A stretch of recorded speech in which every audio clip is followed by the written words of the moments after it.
আসসালামু আলাইকুম সুধী দর্শক, সবাইকে শুভেচ্ছা জানিয়ে শুরু করছি পবিত্র মাহে রমজান উপলক্ষে ডক্টর টিভির বিশেষ আয়োজন সুস্বাস্থ্যের রমাদান। আপনাদের সাথেই আছি আমি ফারহান আফরোজ স্বর্ণা। দর্শক, আমাদের আজকের আলোচনার বিষয় উচ্চ রক্তচাপ ও রোজা পালন। স্টুডিওতে আমাদের সাথে উপস্থিত আছেন দেশের একজন স্বনামধন্য ও সুচিকিৎসক ডক্টর মোহাম্মদ শফিকুর রহমান পাটোয়ারি, মেডিসিন বিশেষজ্ঞ, ক্লিনিক্যাল ও ইন্টারভেনশনাল হৃদরোগ বিশেষজ্ঞ, সহযোগী অধ্যাপক ও ইউনিট প্রধান, কার্ডিওলজি বিভাগ, কুর্মিটোলা জেনারেল হাসপাতাল। দর্শক, আমরা সরাসরি স্যারের কাছেই চলে যাচ্ছি। আসসালামু আলাইকুম স্যার, কেমন আছেন? ওয়ালাইকুম আসসালাম, আলহামদুলিল্লাহ ভালো আছি। ডক্টর টিভির দর্শকদেরকে ধন্যবাদ জানাচ্ছি। স্যার, আপনাকে শুভেচ্ছা জানাচ্ছি আমাদের অনুষ্ঠানে আসার জন্য। স্যার ধন্যবাদ। স্যার, আমাদের আজকের আলোচনার বিষয় উচ্চ রক্তচাপ ও রোজা পালন। স্যার, আপনার কাছে প্রথমেই জানতে চাইব উচ্চ রক্তচাপ কি? খুব সুন্দর প্রশ্ন। যে আমরা যেটা জানি যে উচ্চ রক্তচাপ হচ্ছে একটা সাইলেন্ট কিলার, এবং অনেক মানুষই কিন্তু উচ্চ রক্তচাপে আক্রান্ত। যেটা বলা হয় যে বাংলাদেশে প্রায় 25% মানুষই উচ্চ রক্তচাপে আক্রান্ত, মানে 60 বছর এবং তার অধিক বয়সের ক্ষেত্রে, যেটা গবেষণায় দেখা যাচ্ছে। এবং কখন আমরা উচ্চ রক্তচাপ বলব? যেমন অনেকেই দেখবেন ঘাড়ে ব্যথা হইলে যে আমার প্রেশার বেড়ে গেছে বলেন, তাই না? এখন শুধু ঘাড়ে ব্যথা হইলেই বা একটু বুকে ব্যথা হইলে উচ্চ রক্তচাপ এইভাবে বলা ঠিক হবে না। আমাদেরকে ডিজিট মাপতে হবে। মানে উচ্চ রক্তচাপ মানে হলো ডিজিটটা কি? উপরেরটা হলো 140, নিচেরটা হচ্ছে 90। 140 মিলিমিটার মার্কারির উপরে থাকতে হবে উপরেরটা, নিচেরটা 90-এর উপরে থাকতে হবে। এখন উপরেরটা কি জিনিস? উপরেরটা হলো সিস্টোলিক ব্লাড প্রেশার আমরা বলি। মানে হার্ট যখন সংকোচন হয় তখন যে রক্তচাপটা আসে সেটার নাম হলো সিস্টোলিক ব্লাড প্রেশার। সেটা হলো উপরেরটা বেশি পরিমাণ, সেটা হলো 140 মিলিমিটার মার্কারির উপরে হইলে আমরা বলবো উচ্চ রক্তচাপ। আর নিচেরটা হচ্ছে কি ডায়াস্টোলিক ব্লাড প্রেশার, মানে হার্ট যখন প্রসারিত অবস্থা থাকে সেই সময় যে রক্তচাপটা আমরা পাই তাকে আমরা বলি ডায়াস্টোলিক ব্লাড প্রেশার। এবং সেই ব্লাড প্রেশারের নিচের ডিজিট যেটা মানে 90 মিলিমিটার মার্কারি বা তার উপরে যদি থাকে তখন আমরা বলবো উচ্চ রক্তচাপ। তাহলে উচ্চ রক্তচাপটাকে আমরা একটা ব্লাড প্রেশার মেশিন দিয়ে মাপতে হবে আগে, তাই তো? মাপা ছাড়া কিন্তু বলা সম্ভব না। তাহলে মেশিন দিয়ে মাপতে হবে, এবং মাপারও কতগুলো ক্রাইটেরিয়া আছে। যেমন একজন মানুষ দৌড়িয়ে এসে যদি ব্লাড প্রেশার মাপে তাহলে হবে না। তার সে ধূমপান করা অবস্থায় ব্লাড প্রেশার মাপলে হবে না, দাঁড়ানো অবস্থায় মাপলে হবে না। তাহলে একটা পজিশন আছে, খুব সুন্দরভাবে চেয়ারে বসতে হবে, তাহলে রিল্যাক্স অবস্থা থাকতে হবে। তারপর হচ্ছে 30 মিনিটস রেস্ট নিতে হবে যদি সে কোনো তাড়াহুড়া করে আসে বা কোনো অ্যাক্টিভিটির ভিতরে থাকে। ধূমপান অ্যাভয়েড করতে হবে, করা যাবে না। এরকম অবস্থায় তার ব্লাড প্রেশার মাপতে হবে, এবং হাতের পজিশনটা থাকতে হবে, হার্ট লেভেলে থাকতে হবে। ব্লাড প্রেশার ওই অবস্থায় যদি আমি ব্লাড প্রেশার মেপে যদি ব্লাড প্রেশার বেশি পাই, তা একবার মাপলে হবে না, 3বার রিডিংয়ে আপনাকে বেশি পেতে হবে। তখনই আমরা তাকে বলবো উচ্চ রক্তচাপের রোগী। যেমন আমি একবার মেপে বেশি পেলাম, পরের বার নর্মাল, সে কিন্তু উচ্চ রক্তচাপের রোগী না। তাহলে দেখা যাচ্ছে যে উচ্চ রক্তচাপ বলার ক্ষেত্রে আমাকে একটা সুনির্দিষ্ট ক্রাইটেরিয়ার ভিতরে ব্লাড প্রেশার মাপতে হবে। সে মাপার পর যদি সিস্টোলিক 140 মিলিমিটার আর ডায়াস্টোলিক 90 মিলিমিটার মার্কারি বেশি পাই, তখনই আমরা বলবো উচ্চ রক্তচাপ। এখন উচ্চ রক্তচাপটা কী জিনিস? এটা হচ্ছে হার্ট যখন পাম্প করে, সেই রক্তনালীর ভিতর দিয়ে রক্তটা যাচ্ছে, সেই রক্তনালী গায়ের ভিতরে যে প্রেশারটা দিচ্ছে, এই প্রেশারটাই হলো কিন্তু ব্লাড প্রেশার। এটাই আমরা কি ব্লাড প্রেশার মেশিন দিয়ে মেপে নিই যে কত প্রেশারটা, তাই তো? এখন এই উচ্চ রক্তচাপ, এটার সমস্যাটা কোথায়? প্রেশার যদি বেড়ে যায় তাহলে বিভিন্ন ধরনের জটিলতা কিন্তু মানুষের দেখা দেয়, এবং যার জন্য একে সাইলেন্ট কিলারও বলে। অনেক সময় হচ্ছে কি প্রেশার বেড়ে গেছে কিন্তু রুগীরা টের পান না, বুঝাই যায় না যে 100 দেখা যায় যে 170-80 ব্লাড প্রেশার, উনি দিব্যি কাজ করতেছেন, কোনো কিছুই বুঝতেছেন না। কিন্তু হঠাৎ করে যখন হার্ট অ্যাটাক হয়ে গেলো বা ব্রেন স্ট্রোক করলো, তখনই কিন্তু উনি ডাক্তারের শরণাপন্ন হচ্ছেন, হসপিটালে চলে যাচ্ছেন। তাহলে দেখা যাচ্ছে যে উচ্চ রক্তচাপ থাকা অবস্থা অনেক সময় বোঝা যাচ্ছে না, তাহলে সে সাইলেন্ট থাকে, মানে নীরব, তাই তো? এবং সে একটা ঘাতক হিসেবে আত্মপ্রকাশ করে। দেখা যাচ্ছে হঠাৎ করে হার্ট অ্যাটাক এবং ব্রেন স্ট্রোক নিয়ে সে কিন্তু প্রকাশ পেতে পারে, যার জন্য একে নীরব ঘাতক বলা হয়। উচ্চ রক্তচাপকে সাইলেন্ট কিলারও আমরা বলি। তাহলে দেখা যায় উচ্চ রক্তচাপ আসলে খুবই ভয়াবহ কখনো কখনো। স্যার, এই উচ্চ রক্তচাপে কারা বেশি ভোগে থাকে? কোন বয়সের লোকেরা বেশি রোগী হয়ে থাকে উচ্চ রক্তচাপ? হ্যাঁ, উচ্চ রক্তচাপ দেখা যাচ্ছে যে একটা গ্রুপ অফ পিপলের ক্ষেত্রে দেখা যায় আমরা বেশি দেখি। যেমন ধরেন যাদের ওজন বেশি থাকে, যাদের মানে যেটাকে আমরা বলি বডি মাস ইন্ডেক্স যেটাকে বলা হয় 25 বেশি যদি থাকে, তাদের ক্ষেত্রে আমরা দেখি যে উচ্চ রক্তচাপের ঝুঁকি থাকে। ফ্যামিলি হিস্ট্রি যদি থাকে উচ্চ রক্তচাপ, যেমন বাবা মা ভাই বোন এদের উচ্চ রক্তচাপ আছে, তাহলে একটা সম্ভাবনা থাকে। যারা লবণ বেশি খাচ্ছেন, লবণের পরিমাণ বেশি, যারা ধূমপান করেন, যারা অ্যালকোহল নিচ্ছেন, যারা ড্রাগ এডিক্টেড, তারপর হচ্ছে যারা হচ্ছে কোলেস্ট্রল জাতীয় খাবার বেশি খাচ্ছেন, যারা স্যাচুরেটেড ফ্যাট বেশি খান, শাকসবজি ফল এগুলি যারা কম খাচ্ছেন। তারপর হচ্ছে কি এছাড়াও আমরা দেখি কিছু কিছু ডিজিজের সাথে কিন্তু উচ্চ রক্তচাপ থাকে, যাকে আমরা বলি সেকেন্ডারি হাইপারটেনশন। প্রাইমারি হাইপারটেনশনের ক্ষেত্রে তেমন কোনো কজ খুঁজে পাওয়া যায় না, কিন্তু কিছু ফ্যাক্টরকে আমরা রেসপন্সিবল বলি। যেমন ফ্যাক্টরগুলির ভিতরে এগুলো আমরা যেমন ওজন বেশি, যারা কায়িক পরিশ্রম করেন না, যারা ধূমপান করেন, অ্যালকোহল খাচ্ছেন, যারা লবণ বেশি খান, যারা স্যাচুরেটেড ফ্যাট বেশি খাচ্ছেন, হার্ট হেলদি খাবার খাচ্ছেন না, যারা হচ্ছে শাক সবজি এগুলো কম খান, এই ধরনের রোগীদের ক্ষেত্রে দেখা যায় যে যাদের ফ্যামিলি হিস্ট্রি আছে উচ্চ রক্তচাপে, তাদের উচ্চ রক্তচাপ হওয়ার একটা ঝুঁকি থাকে। এটা হলো প্রাইমারি হাইপারটেনশন, যেটা মানে কোনো কজ খুঁজে পাওয়া যায় না, কিন্তু এই ধরনের কিছু ফ্যাক্টর থাকে। আবার কিছু কিছু ক্ষেত্রে দেখা যায় যে কিছু রোগের কারণে উচ্চ রক্তচাপ হয়, যাকে আমরা বলি সেকেন্ডারি হাইপারটেনশন বলি। যেমন তার ভিতরে কি হাইপারথাইরয়েডিজম, আপনারা জানেন থাইরয়েড গ্ল্যান্ডের যে সমস্যার জন্য হাইপোথাইরয়েডিজম তাদের উচ্চ রক্তচাপ। কিডনির যদি সমস্যা হয়, যেমন গ্লোমেরুলোনেফ্রাইটিস, কিডনি ফেলিউরের রোগী, রেনাল আর্টারি স্টেনোসিস, এই ধরনের যদি কিডনি রোগ থাকে তাদের ক্ষেত্রে দেখা যায় উচ্চ রক্তচাপ আমরা খুঁজে পাই। কিছু ওষুধের কারণে উচ্চ রক্তচাপ হতে পারে, যেমন ব্যথার ওষুধ, স্টেরয়েড জাতীয় ওষুধ যারা খাচ্ছে তাদের উচ্চ রক্তচাপের ঝুঁকি থাকে। এছাড়া আমরা আরও কিছু রোগ দেখি, যেমন অ্যাড্রেনাল গ্ল্যান্ডে যদি টিউমার হয়, হাইপার অ্যাড্রেনালিজম যদি থাকে, পিটুইটারি গ্ল্যান্ডের টিউমার যদি থাকে, এন্ডোক্রাইন গ্রন্থি কিছু এগুলো টিউমার থাকলে, আবার কিডনিতে পলিসিস্টিক কিডনি ডিজিজ, কিডনিতে ছোটো ছোটো সিস্ট থাকে অনেক, পলিসিস্টিক কিডনি ডিজিজ যেটাকে আমরা বলি। তাহলে দেখা যাচ্ছে অনেকগুলো রোগের সাথে কিন্তু উচ্চ রক্তচাপ থাকে। আবার আর্টারি ডিস্টারবেন্স, যেমন কোয়ার্টাসম দেওয়া আর্টারি রোগী উচ্চ রক্তচাপ থাকে, যাকে আমরা বলি সেকেন্ডারি হাইপারটেনশন। সেকেন্ডারি হাইপারটেনশন হলো কম পরিমাণে হয়, যেমন এটা হলো দেখা যায় 5 to 10% রোগীর ক্ষেত্রে সেকেন্ডারি হাইপারটেনশন। প্রাইমারি হচ্ছে আপনার সেই দেখা যাচ্ছে 90 to 95% কেসে কোনো কারণ ছাড়াই কিন্তু উচ্চ রক্তচাপ থাকে, যাকে আমরা প্রাইমারি হাইপারটেনশন আমরা বলে থাকি। তাহলে সেকেন্ডারি হাইপারটেনশন কাদের দেখা যায় কম বয়সের, যেমন 30 বছর বয়স বা তার কম, এই ধরনের রোগীদের যদি উচ্চ রক্তচাপ থাকে সেই ক্ষেত্রে আমাদের দেখতে হবে যে তার সেকেন্ডারি কোনো কারণ আছে কিনা, যেমন kidney, thyroid, adrenal gland, pituitary gland বা কোনো ওষুধপত্র খাওয়া। যেমন অনেকে দেখবেন ফিমেল যারা আছে ওরাল কন্ট্রাসেপটিভ পিল খায়, তাদেরও কিন্তু উচ্চ রক্তচাপের একটা কিন্তু ঝুঁকি থাকে।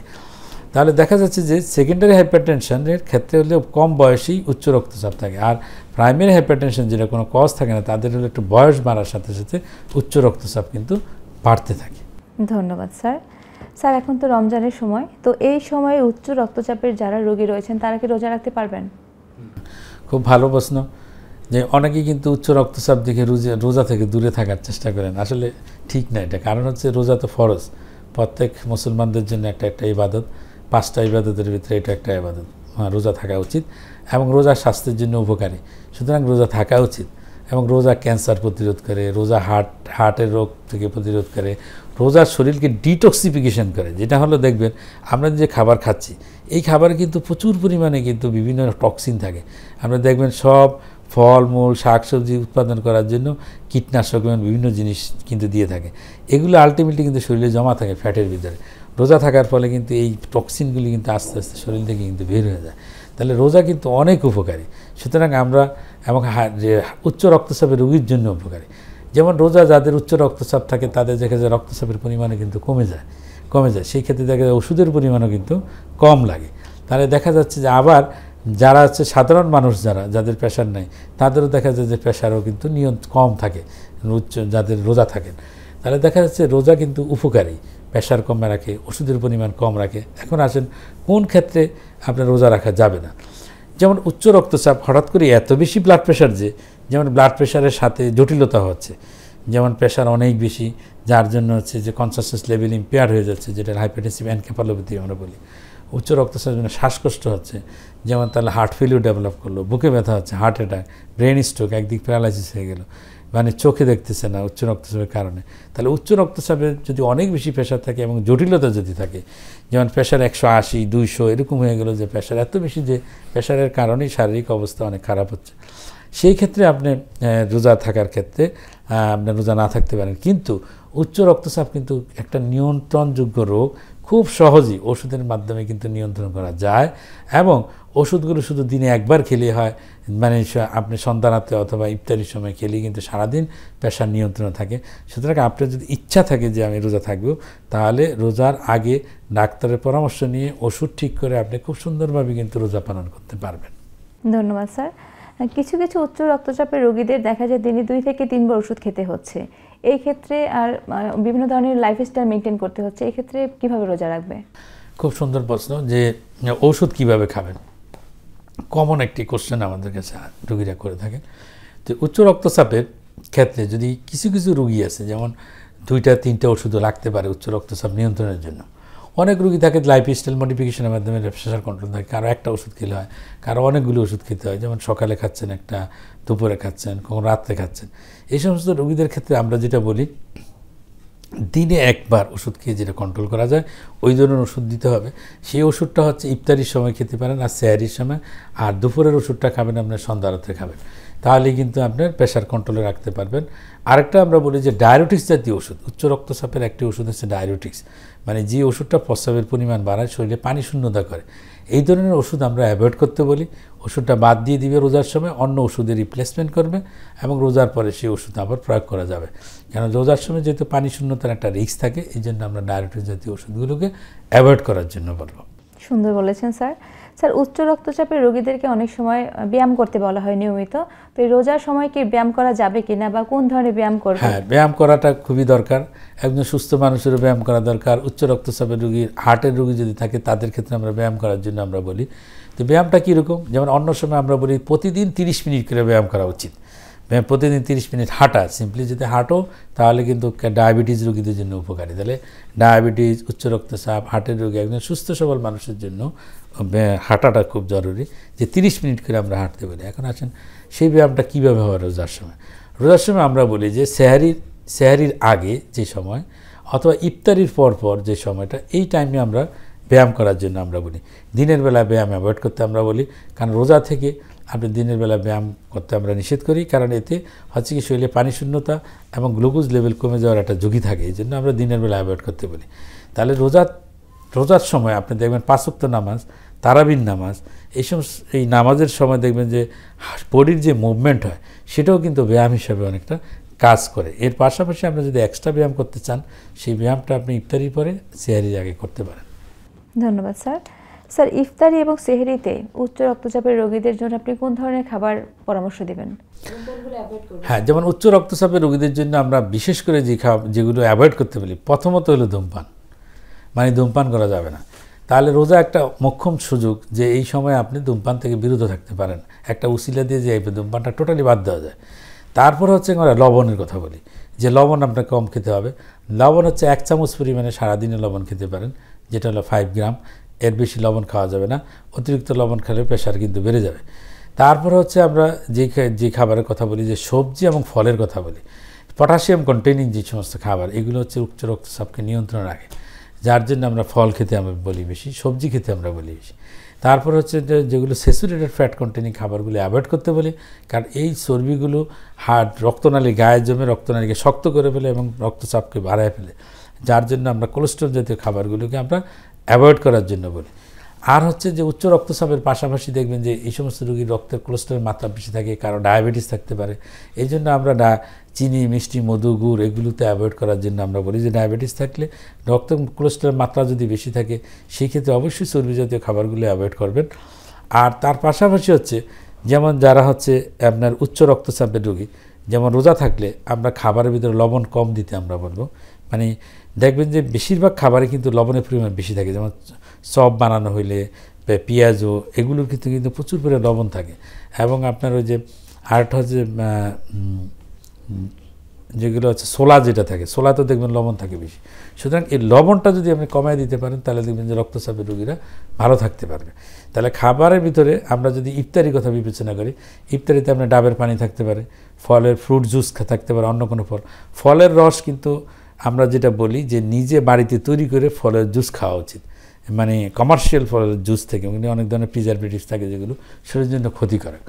তাহলে আপনি আর তার পাশাপাশি আপনি কী খেতে পারেন, চিরা খেতে পারেন, মুড়ি খেতে পারেন, দুধ খেতে পারেন, কলা খেতে পারেন, তাই না? আর অধিক ভোজন হলে তো আবার ওজন বেড়ে যাবে, ওজন বেড়ে গেলে কিন্তু রক্তচাপ বেড়ে যাবে আবার।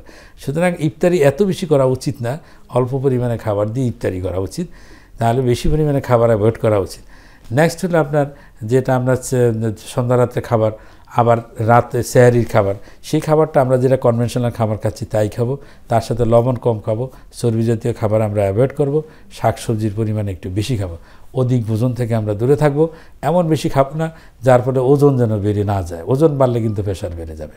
মানে প্রেশারের রোগীদের ওজন নিয়ন্ত্রণে রাখতে হয়, ওজনের সাথে একটা সম্পর্ক থাকে। এই জন্য আমরা চেষ্টা করবো এমন বেশি কিছু খাবো না যেন ওজন বেড়ে যায়। সুন্দর বলেছেন স্যার। স্যার, যারা উচ্চ রক্তচাপের রোগী তাদের অনেক সময় দেখা যায় ব্লাড প্রেশার ফ্লাকচুয়েট করে স্যার, তো হঠাৎ করে বেড়ে গেলে বা কমে গেলে পেশেন্টের কোনো ক্ষতি হওয়ার সম্ভাবনা আছে কিনা?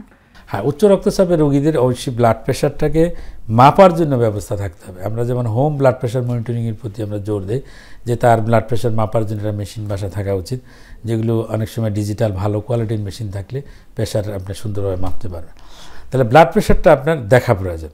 এখন কমে যাবে কখন, রিস্ক কখন কমে যাওয়ার, যেমন রোজাদার একজন ব্যক্তি ব্লাড প্রেশার কমে যাওয়ার রিস্ক থাকে। যেমন ঠিকমতো যদি পানি খাওয়া না হয়, যেমন আমরা বলি যে 8 থেকে 12 গ্লাস পানি খাওয়া উচিত স্যারি টু ইফতারি এই সময়ের ভিতরে, তাহলে ঠিকমতো পানি খাওয়া হচ্ছে না, চা খাচ্ছেন, কফি খাচ্ছেন, এগুলো কিন্তু পানি বের করে দিচ্ছে শরীর থেকে। যে ধরনের পরিস্থিতি যদি হয় তাহলে কিন্তু হাইপার টেনশন হওয়ার সম্ভাবনা থাকে। বেশি পরিমাণ ওষুধ খেয়ে ফেলছেন, আগে যে পরিমাণ ওষুধ খেয়ে এখনও তাই খাচ্ছেন, কারণ রোজার সময় প্রেশারের ওষুধটা কিছুটা কমানো প্রয়োজন। তাহলে সেটা কমাবে কীভাবে? ব্লাড প্রেশার মাপতে হবে, মাপার মেশিন থাকতে হবে বাসাতে। তাহলে ওইভাবে দেখে ওষুধের পরিমাণ অ্যাডজাস্টমেন্ট করতে হবে। খাবারের ভিতরে আপনার রসালো খাবার বেশি থাকতে হবে, মানে পানি কন্টেনিং খাবার বেশি থাকতে হবে, তাহলে কিন্তু প্রেশার ফল করার সম্ভাবনা কম থাকে। যদি কমই যায়, যেমন ব্লাড প্রেশার কমে যাওয়া, কী ধরনের কমতে পারে? যেমন ব্লাড প্রেশার কমে গিয়ে 100-এর নিচে নেমে যেতে পারে, তাহলে সেই ক্ষেত্রে হচ্ছে কি আমরা রেস্টে থাকা উচিত, বাইরে যাওয়া যাবে না, যেখানে সোয়েটিং হওয়ার সম্ভাবনা থাকে, কোনো অ্যাক্টিভিটিতে যাওয়া যাবে না, কাজ করবেন, ঘামাবেন, প্রেশার কমে যাবে, তাই না? এবং রোজার শেষের দিকে, দিনের শেষের অংশে আপনার কাজকর্ম বন্ধ করে দেবেন, রেস্টে থাকবেন। রেস্টে থাকবে, ব্লাড প্রেশার বেশি ফল করার সম্ভাবনা কম। একেবারেই যদি অনেক বেশি কমে যায়, সেক্ষেত্রে তো রোজা ভেঙে স্যালাইন খাওয়া প্রয়োজন, অনেক সময় স্যালাইন দেওয়ারও প্রয়োজন হতে পারে। আবার প্রেশার বেড়ে যেতে পারে। এখন আসেন প্রেশার অতিরিক্ত বেড়ে যাওয়া, যেমন আমরা বলছি যে খাবার বেশি খাওয়া যাবে না, ওজন বাড়ানো যাবে না, লবণ কম খাওয়া লাগবে, ধূমপানও করতেছেন রোজা থেকে, তো এই ধরনের পরিস্থিতি হলে তাহলে কিন্তু প্রেশার কিন্তু বেড়ে যাওয়ার রিস্ক থাকে। আবার হচ্ছে কি আপনার ব্লাড প্রেশারের ওষুধ আপনি হঠাৎ করে মিস করে দিলেন, খেলেন না ওষুধ, তাহলে কিন্তু আপনার প্রেশার বেড়ে যেতে পারে। তাহলে ব্লাড প্রেশার বেড়ে যাওয়ার যে সমস্ত ঝুঁকিগুলো আছে, যেমন আমরা ব্লাড প্রেশার রোগীদের বলি কি টেনশন, অস্থিরতা, এগুলি থেকে দূরে থাকার জন্য হঠাৎ উত্তেজিত হওয়া যাবে না। কোনো কিছুর ক্ষেত্রে খুব ঠান্ডা মাথায় কাজ করতে আমরা বলি, কারণ উত্তেজনার সাথে আমরা কি ব্লাড প্রেশার বেড়ে যাওয়ার রিস্ক থাকে। সুতরাং আমরা রোজা থাকা অবস্থায় তাহলে এই জিনিসগুলো আমি যদি অ্যাভয়েড করতে পারি, তাহলে কিন্তু আমার প্রেশার হঠাৎ করে বেড়ে যাওয়ার ঝুঁকি কিন্তু থাকে না। এখন যদি বেড়েই যায় কোনো কারণে, তাহলে কিন্তু আমাকে কনফার্ম করতে হবে না আদৌ বাড়ছে কিনা। যেমন রোজা থাকলে ডিহাইড্রেশনের কারণে অনেক সময় কি মাথা ব্যথা করতে পারে, ঘাড় ব্যথা করতে পারে। ঘাড় ব্যথা, মাথা ব্যথা দেখি আমি প্রেশার বেড়ে গেল বলে মানে অস্থির হয়ে যাওয়ার কোনো কারণ নেই। আমাকে ব্লাড প্রেশার মাপতে হবে, সঠিকভাবে ব্লাড প্রেশার মেপে আমাকে দেখতে হবে আদৌ ব্লাড প্রেশার বেশি কি না। যদি ব্লাড প্রেশার বেশি থাকে, সেই ক্ষেত্রে হচ্ছে কি ব্লাড প্রেশার বেশির ক্ষেত্রে তো খুব বেশি ঝুঁকি নেই, রেস্টে থাকলেই হয়, তাই না? রেস্টে থাকবেন। আর যদি একেবারেই বেশি বেড়ে যায়, যেমন 180 বা 200 এরকম যদি বেড়ে যায়, সেক্ষেত্রে কোনো ওষুধের প্রয়োজন হয়, যে ব্লাড প্রেশারটাকে কমানোর জন্য ওষুধের প্রয়োজন হবে। সেই ক্ষেত্রে তো রোজা থাকাটা অনেক সময় ডিফিকাল্ট হয়ে যেতে পারে। ধন্যবাদ স্যার। স্যার, আমরা কখন বুঝবো যে উচ্চ রক্তচাপের রোগীর হসপিটালাইজড করতে হবে? উচ্চ রক্তচাপের রোগী আপনার দেখা যাচ্ছে যে অধিকাংশ রোগী কিন্তু জানেন না তার ব্লাড প্রেশার আছে। তারপরে যারা জানেন তাদের ক্ষেত্রে হচ্ছে তারা তো ওষুধ খাচ্ছেনই। আর কিছু কিছু রোগী সিমটম হয়। সিমটমটা কীরকম? যেমন বুক দরপর করা, শ্বাসকষ্ট হওয়া, ঘাড়ে ব্যথা করা, মাথা ব্যথা করা, মাথা ঘুরানো, এই ধরনের কিছু সমস্যা যাতে থাকে তারা কিন্তু সহজেই টের পান যে তার ব্লাড প্রেশার আছে, এবং বুঝে কিন্তু অনেক সময় ওষুধপত্র অ্যাডজাস্টমেন্ট করেন। তারপরে ব্লাড প্রেশার মেপে অ্যাডজাস্টমেন্ট করা উচিত। এখন হসপিটালে কখন যাবেন? হসপিটাল হচ্ছে উচ্চ রক্তচাপের রোগীর যদি বুকে ব্যথা হয়, মানে হার্ট অ্যাটাকের সম্ভাবনা, বা শ্বাসকষ্ট, হার্ট ফেলিউর, মানে উচ্চ রক্তচাপে যদি আমরা জটিলতাগুলো দেখি, যেমন উচ্চ রক্তচাপের কারণে হার্ট ফেলিউর হয়, লাংসে পানি জমে যায়, শ্বাসকষ্ট হয়, হার্ট অ্যাটাক হতে পারে, বুকে ব্যথা হয়, বুকে প্রচণ্ড ব্যথা হয়, আবার একদিক প্যারালাইসিস হয়, অজ্ঞান হয়ে যায়, হাইপারটেনসিভ এনকেফালোপ্যাথি যেটাকে আমরা বলি। যদি এই ধরনের যদি কোনো জটিলতা দেখি আমরা উচ্চ রক্তচাপের রোগী, অবশ্যই তাকে হসপিটালাইজ করতে হবে, করে তার চিকিৎসা নিতে হবে। আবার ব্লাড প্রেশার এত বেশি যে তার 200-র উপরে, নিচেরটা 120-এর উপরে, অনেক বেশি ব্লাড প্রেশার, সেই ক্ষেত্রে তাকে হচ্ছে কি ওষুধ খেয়ে যদি আমরা ব্লাড প্রেশার নামিয়ে ফেলতে পারি, হসপিটালে তো ভর্তি হওয়ার প্রয়োজন নেই। কিন্তু যদি দেখা যাচ্ছে ব্লাড প্রেশার কমতেছে না, তার সাথে অন্যান্য জটিলতাগুলি দেখা যাচ্ছে, সেই ক্ষেত্রে কিন্তু তাকে অবশ্যই হসপিটালে ভর্তি করে তার ব্লাড প্রেশার নিয়ন্ত্রণ করা উচিত, নিয়ন্ত্রণ করে তারপরে বাসায় আসবে। ধন্যবাদ স্যার। স্যার, আমরা জানি উচ্চ রক্তচাপের রোগীদের স্ট্রোক করার সম্ভাবনা অনেক বেশি থাকে, তো হঠাৎ করে যদি পেশেন্টে স্ট্রোক করে যায়, সেক্ষেত্রে হসপিটালে নেওয়ার আগ মুহূর্ত আমরা কি কোনো ঘরোয়া ট্রিটমেন্ট দিতে পারি যাতে পেশেন্ট একটু বেশি সময় পাবে? না, উচ্চ রক্তচাপের রোগী যদি স্ট্রোক করেই যায় সেই ক্ষেত্রে তো আপনার কোনো সুযোগ নেই, তাকে অবশ্যই ডক্টরের শরণাপন্ন হতে হবে। এবং স্ট্রোক মানে হচ্ছে কোনো দিক প্যারালাইসিস হওয়া, সেই ক্ষেত্রে নিউরোলজিস্ট বা নিউরোলজিস্ট যেখানে চিকিৎসা অ্যাভেলেবল এই ধরনের হসপিটাল যদি না পাওয়া যায় নিকটবর্তী স্বাস্থ্য কমপ্লেক্স বা হচ্ছে আপনার যে নিকটবর্তী কোনো হসপিটালে নিয়ে গিয়ে চিকিৎসা করতে হবে। কিন্তু উচ্চ রক্তচাপ যদি থাকে এবং আমি ব্লাড প্রেশার আগে মাপতে হবে, মেপে দেখতে হবে ব্লাড প্রেশার বেশি কিনা। বেশি হলে আপনার যদি ঘরোয়া কোনো ওষুধ অ্যাভেলেবেল থাকে, যেমন অনেক সময় কী করেন আমরা যেটা করি সেইটার দিকে আমরা নজর দিই। যেমন বাসায় বাবা মার প্রেশার আছে, তার কারো একজন প্রেশার বেড়ে গেল, উনি কী করেন ওখানে ওনারা যে প্রেশার ওষুধটা খাচ্ছেন, প্রেশার যদি বেশি থাকে ওখান থেকে একটা ওষুধ খেয়ে ফেলতেছেন, এই তো। আরেকটা কী করেন, অথবা তেঁতুলের রস ওনারা খাচ্ছেন, তেঁতুলের ঝোল তৈরি করে তেঁতুল খাচ্ছেন, তেঁতুল খেলে ব্লাড প্রেশার কমে, এরকম একটা সেন্স আমাদের সমাজে কাজ করে এবং তারা তাই করেন। তাহলে দেখা যাচ্ছে যে আপনি যে কাজটা করতেছেন এই কাজটা তো এখন এটা হলো একটা পারিবারিক চিকিৎসা পদ্ধতি বা ঘরোয়া আপনার হাতে যা আছে তা দিয়ে আপনি চিকিৎসা করতেছেন। তবে এই সমস্ত চিকিৎসাতে বেশি সময় ব্যয় না করে যদি আপনি দেখেন যে না প্রেশারটা অনেক বেশি, বিভিন্ন ধরনের জটিলতা আছে, সেক্ষেত্রে অবশ্যই নিকটবর্তী কোনো ডক্টরের কাছে অথবা কোনো হসপিটাল আশেপাশে থানায় হেলথ কমপ্লেক্স যদি থাকে তাহলে অবশ্যই শরণাপন্ন হয়, ওষুধপত্র একটু মিলিয়ে নিয়ে অ্যাডজাস্টমেন্ট করে ওষুধপত্র খাওয়া উচিত। বা প্রেশারটা আসলেই প্রেশার কিনা, যেমন আমরা বলছি যে পারসিস্টেন্ট হাইপারটেনশন প্রেশার বেশি না থাকলে আমরা উচ্চ রক্তচাপ বলি না। যেমন একটা রোগীর একবার প্রেশার বেশি পাইলেন, এতে আমরা প্রেশার বলবো না, এটা 3 বার প্রেশারটা মাপতে হবে, প্রেশারের নিয়ম অনুযায়ী প্রেশার মাপতে হবে। সে মাপার পর যদি আমরা দেখি না তার ব্লাড প্রেশার বেশি থাকে, সেই ক্ষেত্রে আমরা ওষুধের জন্য বলবো। অনেক সময় প্রথম স্টেজে যদি দেখি একবার মাঝে মাঝে বাড়ে, সবসময় থাকে না, সেই ক্ষেত্রে আমরা লাইফস্টাইল চেঞ্জের জন্য আমরা বলি। যেমন ওজন বেশি থাকলে আমরা বলি ওজন কমাবেন, তারপরে একটু ব্যায়াম করার জন্য আমরা বলি, তারপরে আমরা যেটা বলি যে অস্থিরতা টেনশন এগুলি থেকে দূরে থাকতে ঠিকমতো ঘুমানোর জন্য বলি।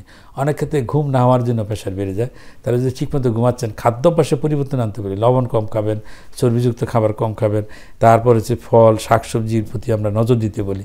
তাহলে টেনশন, অস্থিরতা, খাদ্যাভ্যাস, ধূমপান, অ্যালকোহল এগুলো থেকে দূরে থাকা যায়। ওজন যদি কমানো যায় তাহলে দেখা যায় যে অনেক রোগীর ক্ষেত্রে কিন্তু ওষুধের প্রয়োজন হয় না। তাহলে আমরা ধরেই কিন্তু সব রোগীকে ওষুধ দিচ্ছি না, কিছু রোগীকে আমরা লাইফস্টাইল চেঞ্জের জন্য আমরা বলি, কিছু রোগীকে আমরা যখন দেখতেছি না এগুলো কন্ট্রোল হচ্ছে না সেই রোগীকে আমরা ওষুধ প্রয়োগ করতেছি। কখনো কখনো 3 মাস পর্যন্ত ওয়েট করার জন্য বলে কিন্তু ওষুধ দেওয়ার আগে। তাহলে আপনি ধরেই কিন্তু ওষুধ খাওয়া কিন্তু অনেক সময় আমরা দিচ্ছি না। তাহলে দেখা যাচ্ছে যে কখনো কখনো 3 মাসও কিন্তু আমরা ওয়েট করতেছি। কিন্তু আবার দেখেন হঠাৎ করে যদি অনেক বেশি প্রেশার থাকে, যেমন 180, 200, সেক্ষেত্রে তো 3 মাস ওয়েট করা যাবে না। সেক্ষেত্রে আপনার প্রথমেই তাকে কী করতে ব্লাড প্রেশার কন্ট্রোল করার জন্য ডাক্তারের পরামর্শ অনুযায়ী কোনো ওষুধ প্রয়োগের মাধ্যমে প্রেশারকে নিয়ন্ত্রণে আনতে হবে। ধন্যবাদ স্যার। অনুষ্ঠানে এই পর্যায়ে আপনাকে অনুরোধ করবো আমাদের দর্শকদের উদ্দেশ্যে কিছু বলার জন্য। হ্যাঁ, দর্শকদের উদ্দেশ্যে যেটা বলবো রমজান উপলক্ষে যে আমরা চেষ্টা করবো রোজা থাকার জন্য, কারণ ছোট্টখাটো অভিযোগ দিয়ে রোজা থেকে দূরে থাকলে আমরা নিজেদেরই ক্ষতি হবে, তাই না? যেহেতু এটা ফরজ এবাদতটা আমাদের করার জন্য চেষ্টা করতে হবে। এবং এই যে উচ্চ রক্তচাপ নিয়ে কিন্তু আমরা খুব সুন্দরভাবে রোজা থাকতে পারি।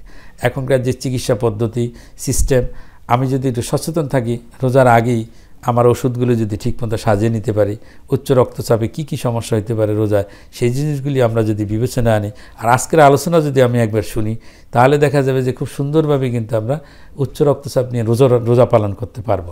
তার পাশাপাশি আমরা যেটা বলবো, ইন জেনারেল সবার জন্য যেটা দরকার উচ্চ রক্তচাপ প্রতিরোধের জন্য আমাদের অবশ্যই ওজনটা কমে রাখতে হবে। তারপর হচ্ছে সুষম খাবার খেতে হবে, লবণের পরিমাণ আমাদের কম থাকবে, পটাশিয়াম কন্টেনিং খাবারের কথা আমরা বলি, ফল শাকসবজির পরিমাণ বেশি থাকবে, স্যাচুরেটেড ফ্যাট আমরা অ্যাভয়েড করব, দৈনিক 30 মিনিট করে হাঁটা মানে ব্যায়াম করার একটা অভ্যাস আমাদের থাকতে হবে, ঠিকমতো ঘুমানো খুবই প্রয়োজন, আমাদের ঠিক টাইম মতো আমাদের ঘুমাইতে হবে। তারপর হচ্ছে টেনশন, অস্থিরতা এগুলো থেকে আমাদের দূরে থাকতে হবে। আর অন্য কোনো রোগের কারণে যদি উচ্চ রক্তচাপে সেই রোগের চিকিৎসা আমাদের করতে হবে। এর মাধ্যমেই কিন্তু আমরা উচ্চ রক্তচাপকে নিয়ন্ত্রণে রাখতে পারবো। এবং উচ্চ রক্তচাপ যদি থাকি, যদি ওষুধের প্রয়োজনে ডাক্তারের পরামর্শ অনুযায়ী আমাদের সঠিকভাবে ওষুধ খেতে হবে। হঠাৎ করে ওষুধ আমরা বন্ধ করে দিব না, কারণ এই রোগটা হচ্ছে সাইলেন্ট কিলার, যে কোনো সময় আমাদের কোনো একটা অঙ্গ কিন্তু নষ্ট করে দিতে পারে, বিরাট কোনো ক্ষতির দিকে আমাদেরকে নিয়ে যেতে পারে। সুতরাং উচ্চ রক্তচাপের জন্য আমাদের সচেতনতা দরকার, সঠিকভাবে চিকিৎসা দরকার, এর মাধ্যমে কিন্তু আমরা সুস্থ এবং ভালো থাকতে পারবো। অসংখ্য ধন্যবাদ স্যার আমাদের স্টুডিওতে আসার জন্য, আপনার এত গুরুত্বপূর্ণ আলোচনা আমাদেরকে উপহার দেওয়ার জন্য। স্যার আমরা অনুষ্ঠানের শেষ পর্যায়ে চলে এসেছি, আপনাকে অসংখ্য ধন্যবাদ স্যার। ধন্যবাদ আপনাকে এবং ডক্টর স্টিভি ডক্টর। দর্শক, আমরা এতক্ষণ আলোচনা করছিলাম উচ্চ রক্তচাপ ও রোজা পালন বিষয়ে। আমাদের সাথে স্টুডিওতে উপস্থিত ছিলেন ডক্টর মোহাম্মদ শফিকুর রহমান পাটোয়ারি, মেডিসিন বিশেষজ্ঞ, ক্লিনিক্যাল ও ইন্টারভেনশনাল হৃদরোগ বিশেষজ্ঞ, সহযোগী অধ্যাপক ও ইউনিট প্রধান, কার্ডিওলজি বিভাগ, কুর্মিটোলা জেনারেল হাসপাতাল, ঢাকা। দর্শক, আমরা চলে এসেছি অনুষ্ঠানের একেবারে শেষ পর্যায়ে। দেখা হবে অন্য কোনো দিন নতুন কোনো অতিথির সাথে, নতুন কোনো বিষয় নিয়ে। সে পর্যন্ত ভালো থাকুন, সুস্থ থাকুন। আসসালামু আলাইকুম।